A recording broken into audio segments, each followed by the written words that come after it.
The silence in this almost empty hub, used as warehouse for food by the United Nations Office for the Coordination of Humanitarian Affairs (UN OCHA), gives an idea of the looming crisis of food supply in the town of Ran. Ran, like many other communities in the northeast Nigeria, is recovering from the devastation caused by insurgency. Situated in Kalabage local government area of Maiduguri, Ran has neither accessible roads nor any other government presence in terms of infrastructure. Clearly, except for this flag of the ruling party, there isn't anything to show it is a community in Nigeria. Mohammed Kusha is a protection monitor with an implementing partner of UNHCR. He explains the community's challenge. The only unfortunate local government in Nigeria is Kalabalge. It was created in 1998 or so. To date, there is no any road that linking Kalabalge to Nigeria. We are isolated. So, in the case of accessibility, we have time bound, which means that right from December, July 15 upward up to next January, rain is inaccessible due to the rainfall. Our sun is a moody. Whensoever rain falls, a truck or any vehicle cannot able to move on it. So in this case, we have inaccessibility in Ran. It's the only thing that isolated Ran from Maiduguri. Whether if you want to go to Maiduguri or Gamboro, you must go to Cameroon, a Bodo village in Cameroon, which is 9 kilometers in water, before you cross and back to Nigeria again. Beginning in 2014, the community witnessed several attacks by terrorist groups and was finally sacked in 2017. Although the security situation has improved and some of its residents returned, Mohammed explains that life is not the same again. According to our observation from 2022 to date, the security is improving now. Now they want to build up their life. They want to back to life. But first thing that interrupting the development is that one is elephant, 2 years to 3 years, I think, all their farm products were, destroyed by elephants. This is the major setback for their economic development. While they await government assistance, life has to continue. Abubakar Sule is a food merchant and owns one of the biggest shops in the neighborhood. He says these days there are few buyers and sellers due to scarcity of funds. He wants to tell you is that formerly he's selling in a large quantity, but some years ago the insect entered here and burned down all his belongings, and from that way all his his capital became very low. The market became very low, so that's why he's managing with these little things. Aside the problem of transportation, other drivers of food insecurity in 2023 are years of protracted conflict and violence. The devastating floods of 2022, which washed away many of their houses and farmlands, high level of inflation, and currency redesign. These are to already established problems of lack of basic amenities.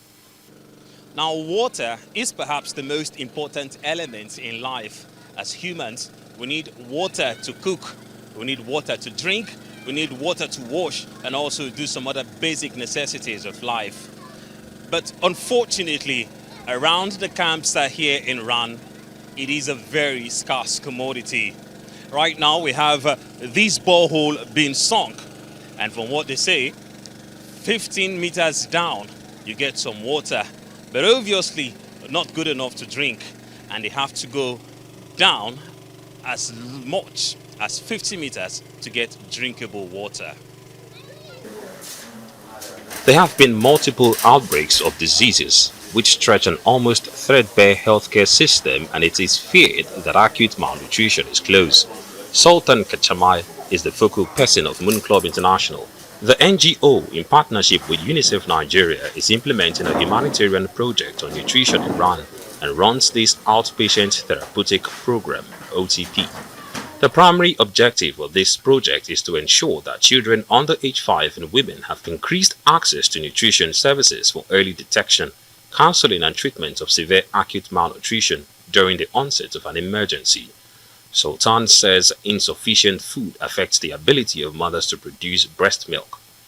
As of last 8 months, no any food, no distribution of food in here in Iran. Why? Because of a problem of road. So this thing will affect the nutrition of the child. The more the mother gets food and mind rest, she will be able to, or she will be able to feed the child with the breast. So if the food is insufficient, so the mother should find difficult to breastfeed the child. Hadiza ran away with her family when the community was ransacked by terrorists. They returned in 2022, only to discover that their homes have been destroyed. She says 2 out of her 4 children have been found to be malnourished. The two that has been affected with the nutrition is after the crisis. So they have displayed coming here without getting enough food and enough what they're supposed to get it. So that is why the 2 child has fought on the nutrition. Ran has a population of over 30,000, which is increasing as more settlers return to the camps. Many of them have no means to fend for themselves, rely on foods distributed by the United Nations. Built by the UN through its World Food Programme, the Food Hub is the only major source of food supply in Ran.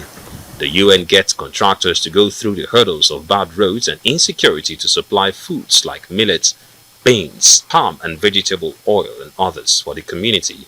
The foods are rationed when available. Families are allocated vouchers based on their number. Sadly, there are no foods to distribute within this period due to the lack of funds. The usually busy hubs have now been abandoned for other alternatives, leaving the workers to sit idle. Musa Ali works for the State Emergency Management Agency. He says the situation is there because time is running out to get the foods in before the rainy season sets in fully in June and the roads become impassable. Major thing here is all roads. The issue of roads is major problem that we have. If you get the support for the roads, even it is feeder roads, it can help for us because the major issue here is roads. While desperate plans are made for food, the atmosphere in Ran screams of need for basic amenities. Firewood is the major source for cooking, but the commodity is in short supply. Trees rarely grow within the environment, and it is very risky to go outside the camp or community to fetch the woods. Anyone who ventures out risks being raped, kidnapped or killed by bandits and terrorists. Mohammed Kusha speaks more on the issues. In the case of education is very poor because we have only one school. And then we have about 7,000 children, school-aged children here in Ran. 7,000 boys and girls. So our main primary school was destroyed by the insurgency since 2015. To date, it was not renovated. Yeah. In the case of medical, we have UNICEF health center, that is UNICEF's clinic.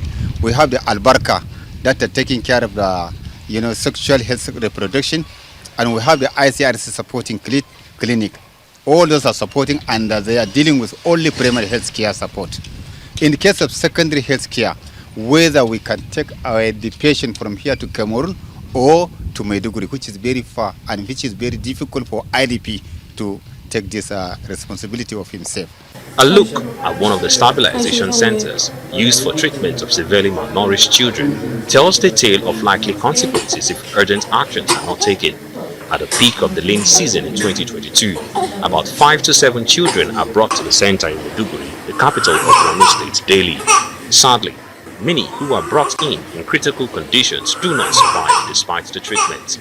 The UN OCHA says $1.3 billion is required to reach about 8.3 million people in northeast Nigeria in need of humanitarian assistance in 2023.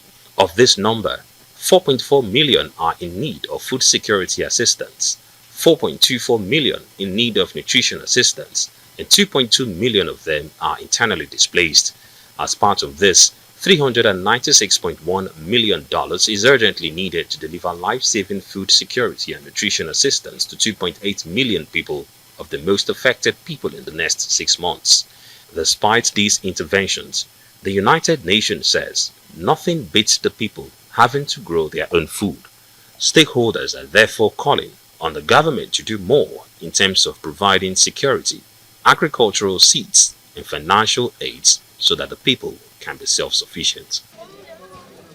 A few goods on display and some of the market activities tells the story of a community and its people struggling to get back on its feet 6 years after it was ransacked by terrorists. However, they are plagued by lack of basic amenities, food, water, shelter, healthcare, and even no school, but with a determination and a will to survive.